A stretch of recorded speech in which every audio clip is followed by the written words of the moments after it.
प्रभु यीशु मसीह के नाम में आप सबों को जय मसीह। परमेश्वर की स्तुति हो। इस नए वीडियो में आपका स्वागत करता हूं और एक नए विषय को आज हम सीखेंगे। हमारा विषय है पाप से बचने का सही तरीका क्या है। जी हाँ मेरे प्रियो, आज मैं इसी विषय पर परमेश्वर के वचन से बात करने वाला हूं, इसलिए इस वीडियो को आप शुरू से अंत तक आप ज़रूर सुने और पहली बार आप हमारे चैनल पर आए हैं तो एक बार सब्सक्राइब इसे ज़रूर करें। तो मेरे प्रियो, आज हम सीखने वाले हैं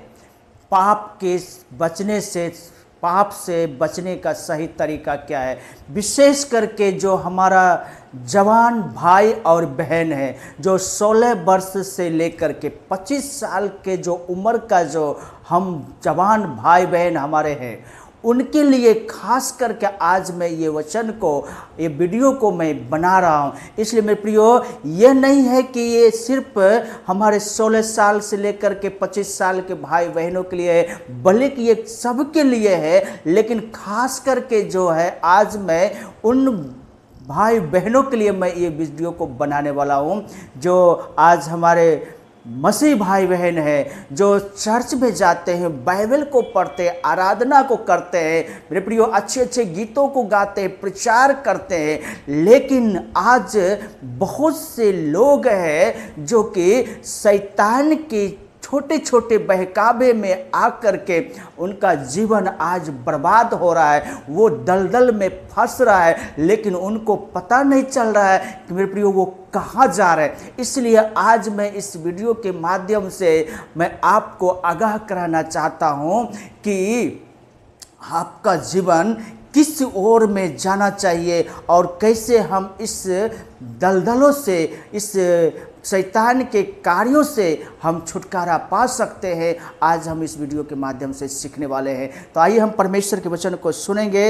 योएल की किताब उसका 2 अध्याय 12 और 13 में इस प्रकार से परमेश्वर के वचन बताता है, यहोवा की यह वाणी है, अभी भी सुनो, उपवास के साथ रोते पीटते अपने पूरे मन से फिरकर मेरे पास आओ, अपने वस्त्र ही नहीं अपने मन ही को फाड़कर अपने परमेश्वर यहोवा की ओर फिरो, क्योंकि वह अनुग्रहकारी दयालु, विलंब से क्रोध करने वाला, करुणा निदान और दुख देकर के पछताने हारा है। जी हाँ मेरे दोस्तों, परमेश्वर के वचन यहाँ पर परमेश्वर के दास योएल नबी के द्वारा हमें समझाना चाहता है, वहाँ के इस्राएलियों को समझाना चाहता है। इस्राएली लोग जो है परमेश्वर से फिर गए थे और परमेश्वर के पास आना नहीं चाहता था। लेकिन यहाँ पर परमेश्वर के दास जब उनको परमेश्वर के वचन को बताते हैं कि हे परमेश्वर के प्रिय लोगों, परमेश्वर का यह वाणी है कि अभी भी सुनो, अभी कोई समय चला नहीं गया, अभी भी समय बचा हुआ है। आज आपके लिए सुबह हुआ है मेरे प्रियो, तो आज के लिए आपके लिए उद्धार है मेरे प्रियो।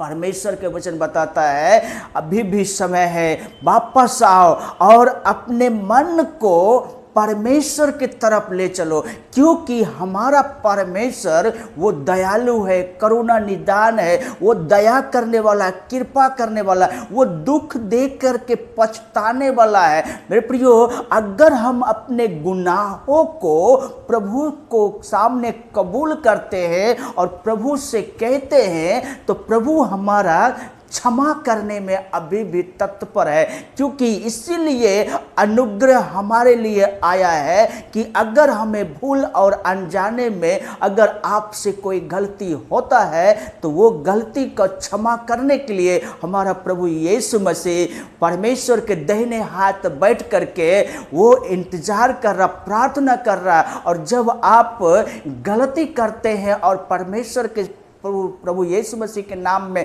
आप पछताप करके उनके पास आते हैं और प्रार्थना करते हैं, तो आपके लिए प्रभु यीशु मसीह अपने पिता से ये हाथ दिखा करके कहते हैं, हे पिता, इन्हें क्षमा कर दो। जी हाँ मेरे दोस्तों, लेकिन आपको परमेश्वर के पास में आकर के अपने मन को उनके सामने खोल करके कहना पड़ेगा, क्योंकि परमेश्वर आपको बुला रहा है और कहता है आओ, अभी भी समय है। प्रियो, आपको परमेश्वर के पास में आने के समय है।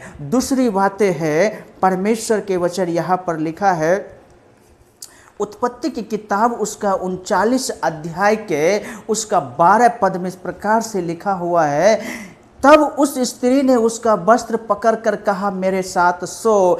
पर वह अपना वस्त्र उसके हाथ में छोड़कर भागा और बाहर निकल गया। मेरे प्रियो, यहाँ पर एक यूसुफ नाम का व्यक्ति है और पोतीफर के पत्नी जो बहुत ही सुंदर था और यूसुफ भी सुंदर था, लेकिन इसके सुंदरता को देख करके वहाँ की जो पोतीफर की पत्नी महिला थी वो इनके ऊपर में फिदा हो गई और वो क्या कह रही है कि मेरे साथ सो। जब 39 अध्याय को जब आप पढ़ेंगे तो वहाँ पर बहुत बातें लिखी हुई है और यूसुफ को अपने बस में करने के लिए कई प्रकार के तरीका उन्होंने अपनाया और रोज प्रतिदिन यूसुफ के साथ टॉर्चर किया करती थी, उनको इस प्रकार से बातें करती थी, लुभाने की बातें करती थी। लेकिन मेरे प्रियो, यूसुफ ने एक भी उनके बातों को नहीं सुना और क्या किया, जब जबरदस्ती उसकी पत्नी पोतीफर की पत्नी यूसुफ के साथ करने लगे तो मेरे प्रियो यूसुफ क्या किया, वहां से भाग निकला। मेरे प्रियो, ऐसे परिस्थिति आपके सामने में आ सकता है मेरे भाइयों, मेरे बहनों, लेकिन उस समय आपको क्या करना है, आपको उस जगह को छोड़ करके, उस परिस्थितियों को छोड़ करके आपको भागना है। परमेश्वर ने आपको बताया, यूसुफ के माध्यम से बताना चाहता है। यूसुफ पाप में गिरने से बचा कैसे, उसने उस जगह को छोड़ करके भागा, उस जगह को, उस स्त्री को छोड़ करके, उस परिस्थिति को छोड़ करके उसने भागा और वो पाप से बच निकला। मेरे प्रियो, आपको भी ऐसे परिस्थिति अगर आपके सामने आता है तो आप क्या करेंगे? क्या आप अगर रुकेंगे? अगर आप रुक जाते हैं, समझौता कर लेते हैं, मेरे प्रियो, आप पाप में फंस जाएंगे। लेकिन आप बिना समझौता किए हुए उस जगह से आप भागते हैं तो आप पाप में गिरने से बच सकता है। और यूसुफ ने भी यही किया, वहाँ से भागा और उसे परमेश्वर ने बचा लिया। आपको भी यही करना है।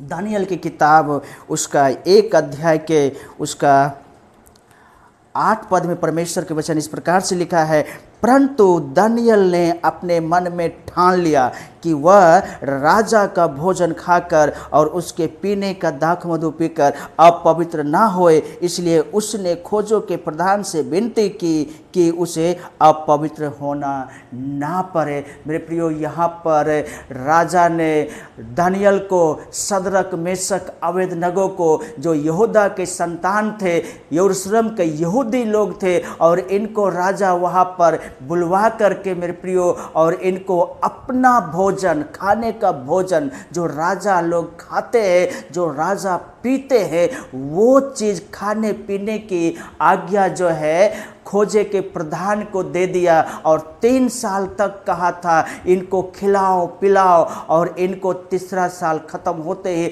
मेरे पास लेकर के आना। और इसने, दानियल ने समझ लिया है कि राजा का भोजन जो है वो मेरे लिए ठीक नहीं है, क्योंकि वो खाने पीने की चीज़, उसमें मांस मदिरा होगा, वो मधु होगा, शराब होगा। लेकिन वो पी करके दानियल समझ गया कि मैं अब पवित्र हो सकता हूँ। उसने सबसे पहले निर्णय लिया, ठान लिया है कि मैं उनका भोजन नहीं खाऊंगा। और ये बात जब उसने निर्णय लिया तो उसने कर दिखाया और कहा खोजे के प्रधान से कि मेरा एक विनती है कि जो कुछ मैं कहूँ वही मुझे बना करके दिया जाए, मैं राजा का भोजन नहीं खा सकता है। तो प्रधानों से कहा मुझे साग पात दिया जाए, लेकिन प्रधानों ने कहा अगर मैं तुम्हें साग पात खिलाऊं और तुम कमज़ोर हो जाओगे तो राजा मुझे दंड देगा। तो उसने बोला नहीं, मैं जिस परमेश्वर के ऊपर भरोसा करता हूँ उस परमेश्वर के नाम से अगर मैं साग पात ही विश्वास के साथ मैं खाऊंगा तो मैं उनसे भी ज़्यादा ताकतवर और हेल्दी मैं बन सकता हूं। और 3 साल के बाद भी वही परिणाम मिला जो राजा दानियल ने जो सोच करके रखा था। और मेरे प्रियो उसने एक निर्णय लिया और अपवित्र होने से बच गया। मेरे प्रियो भाई बहनों, आज जो आपका उम्र है, इस उम्र में आपको एक सावधानी बरतना होगा। सबसे पहले तो आपको परमेश्वर के पास में आना, अपने मन को लेकर के। जब उनके पास में आएंगे परमेश्वर आपको क्षमा करेगा। दूसरी बातें है, आपको भागना होगा। कहाँ से? बुराई से। जहाँ बुराई हो रहा है, जहाँ लालच मिल रहा है, वहाँ से आपको भागना होगा। और तीसरी बात है मेरे प्रियो, आपको निर्णय लेना होगा, ठान लेना होगा, निश्चिंत हो जाना होगा कि मैं जब तक दुनिया में हूँ मैं पाप नहीं करूँगा, मैं किसी के प्रति लालच नहीं करूँगा। तो आप नहीं कर सकते, क्योंकि अगर आप निर्णय लेते हैं तो उस निर्णय में परमेश्वर आपको सपोर्ट करता है, सहायता करता है। दानियल ने भी यही निर्णय लिया कि मैं राजा का भोजन खा करके, दाख मधु पी करके आप पवित्र मुझे नहीं होना है, और घास फूस खाया। मेरे प्रियो, वो ज़्यादा ताकतवर हुआ क्योंकि परमेश्वर उनके निर्णय में उनके साथ था। और कुरिन्थियों की किताब उसका पहले कुरिन्थी उसका 15 अध्याय के उसका 33 पद में इस प्रकार से लिखा, धोखा न खाना, बुरी संगति अच्छे चरित्र को बिगाड़ देती है। यहाँ पर मेरे प्रियो परमेश्वर का वचन बताता है, धोखा मत खाओ। अच्छे चरित्र, बुरे संगति अच्छे चरित्र को बिगाड़ देती है। आपका संगति कैसा है? यहाँ पर जो कुरिन्थियों के कलीसिया थे, एक बुरे संगत में पड़ गए थे। और वो संगत क्या था? वहाँ के लोग कहते थे पुनरुत्थान है ही नहीं, यीशु को जी उठना है ही नहीं, मरे हुओं को जिंदा होना होता ही नहीं है। इस प्रकार से जब वहाँ के लोगों ने प्रचार किया तो उस प्रचार को इसी ने अपना स्वीकार कर लिया और ये उसके संगति में पड़ जाता है। पौलुस बाबा बताता है, तुम्हारा जो संगति है अच्छे चरित्र को बिगाड़ दिया है, इसलिए वहाँ से भागो, वहाँ से हटो। मेरे प्रियो, आपका भी संगति कैसा है? आपका दोस्त लोग कैसे हैं? अगर आपके दोस्त नशे करने वाले हैं और आप उनके साथ हैं तो आप भी एक दिन उसके नशे में आदी बन सकते हैं। आपके दोस्त अगर जुआ खेलने वाले हैं, आपके दोस्त अगर शराब पीने वाले हैं, आपके दोस्त अगर गर्लफ्रेंड बॉयफ्रेंड बनाने वाले हैं, मेरे प्रियो आप वहाँ से निकल जाइए, क्योंकि बुरे संगति अच्छे चरित्र को बिगाड़ देती है। अगर मेरे प्रियो बोरा में एक आलू अगर सड़ा हुआ है, अगर उस आलू को सड़े हुए को ना निकाले तो पूरे बोरा का आलू को बर्बाद कर सकता है। मेरे प्रियो, बुरा संगति अच्छे चरित्र को बिगाड़ने में थोड़ा भी समय नहीं लेता है, इसलिए आपको उस संगति से निकल जाना चाहिए, क्योंकि परमेश्वर के वचन बताता है बुरे संगति अच्छे चरित्र को बिगाड़ देता है। अगर आपका चरित्र अच्छा है तो आप एक अच्छे चरित्र वाले व्यक्तियों के साथ आप दोस्ती रखिए, और वो खास करके जो आपको स्तुति करने वाला, बाइबल पढ़ने वाला, प्रार्थना करने वाला, जो परमेश्वर के ढूंढने वाले हैं, आप उनके संगति में आप ज़रूर रहे मेरे प्रियो। इसलिए परमेश्वर का वचन बताता है ठट्ठे करने वाले के मंडली में ना बैठना, क्योंकि आप भी उसी प्रकार से हो सकते हैं। बाइबल हमें बताता है, न्यायों की किताब उसका 16 अध्याय और उसका 17 पद में परमेश्वर के वचन इस प्रकार से लिखा है, तब उसने अपने मन का सारा भेद खोलकर उससे कहा, मेरे सिर पर छोरा कभी नहीं फिरा, क्योंकि मैं माँ के पेट ही से परमेश्वर का नाजिर हूँ। यदि मैं मुरा जाऊँ तो मेरा बल इतना घट जाएगा कि मैं साधारण मनुष्य के समान हो जाऊंगा। मेरे प्रियो, यहाँ पर शमशेन नाम का एक व्यक्ति, जो परमेश्वर ने माँ के गर्भ से उसे चुना था इस्राएलियों को छुड़ाने के लिए, लेकिन इसने क्या किया? एक दलीला नाम के बेसिया के साथ इसका संगति हो जाता है। मेरे प्रियो, बुरा संगति अच्छे चरित्र को बिगाड़ देता है, बाइबल हमें बताती है। और इसने परमेश्वर के एक प्रिय दास, जिसे परमेश्वर ने माँ के गर्भ में इसे चुना और इसके सर के बाल ना मुड़ाने के लिए परमेश्वर ने आज्ञा दिया था। और जब दलीला नाम के बेसिया से इसको प्यार हो जाता है, दलीला इससे प्यार नहीं करती है, दलीला पैसों से प्यार करती है, लेकिन ये वेश्या से बेजान प्यार करने लगा और उसके प्यार के चक्कर में मेरे प्रियो क्या होता है, इसने अपने सारा राज्य का भेद बता देता है। और एक दिन क्या होता है, फिलिस्तियों के द्वारा दलीला इसके सिर के बाल को मुड़वा देती है और ये ताकतहीन हो जाते हैं और इनकी परेशानी, इनका ज़िंदगी, इनकी समस्या इतने बढ़ जाते हैं।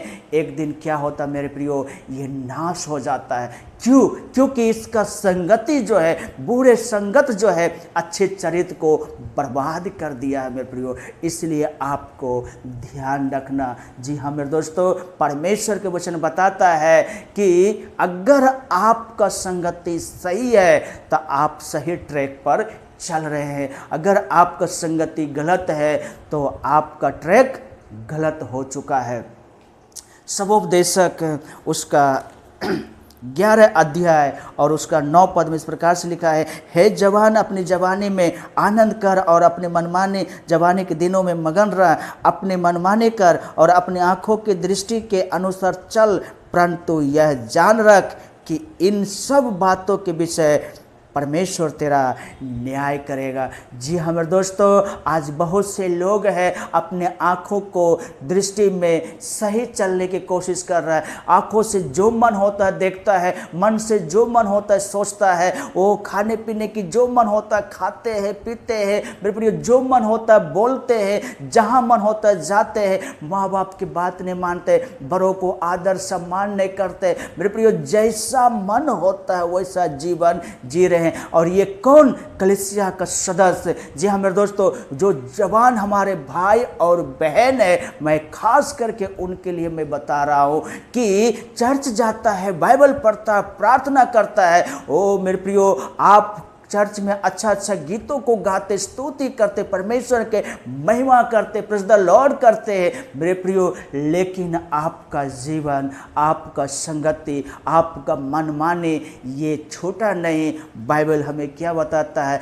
ध्यान रखना, एक दिन परमेश्वर तेरा न्याय करेगा और जब उनका न्याय होगा उस दिन क्या होगा मेरे प्रियो? क्योंकि आपका संगति आपके अच्छे चरित्र को बिगाड़ दिया है और जब आपका परमेश्वर आपको न्याय करेगा उस दिन कोई आपको बचाने नहीं आएगा। इसलिए आज आपके पास में ये बाइबल है, आज आपके पास सेवक है, आज आपके पास पादरी है, आज आपके पास कलीसिया है, माता पिता है मेरे प्रियो, आप उनके बातों को मानिए, उनकी बातों को सुनिए, उनके अनुसार जीवन को जिए, आप सफल हो जाएंगे, आप अच्छे होंगे, आपको देख कर के परमेश्वर प्रसन्न होंगे, आपको आशीषित करेंगे मेरे प्रियो। क्योंकि परमेश्वर के वचन हमें बताता है कि एक दिन हम सब का न्याय करेगा।